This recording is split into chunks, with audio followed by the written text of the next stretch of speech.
Lalpa kahun ai hi nang bel dingin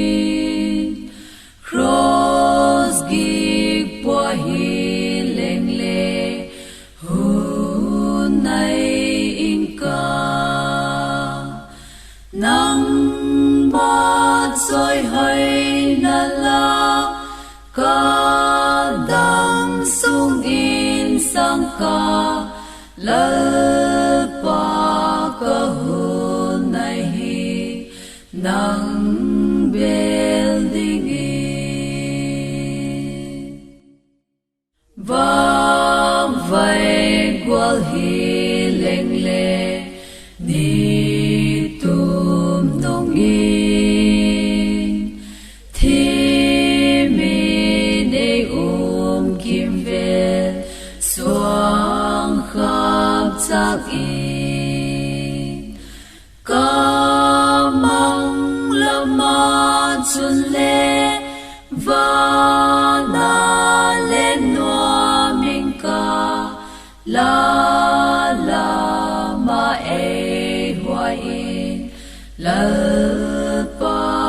pathian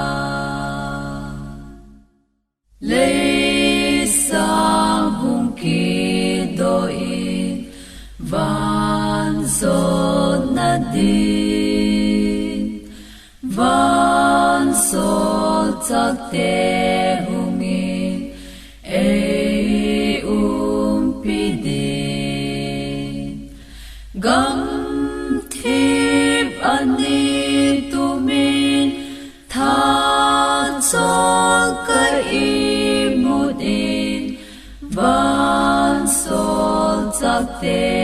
kamui duy kan nuam hi dam sung don tapo la sol hi hen nuam hem daum khok po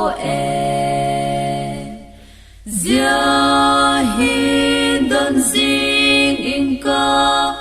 bang si khaziang maleng la min huai Lalpa pathian Thâ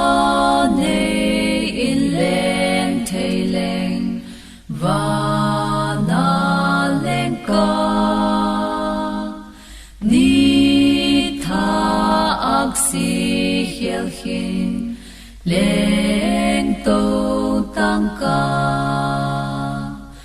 Vânah Angel te to Lalpa chawihawi dingin lengle nusia'n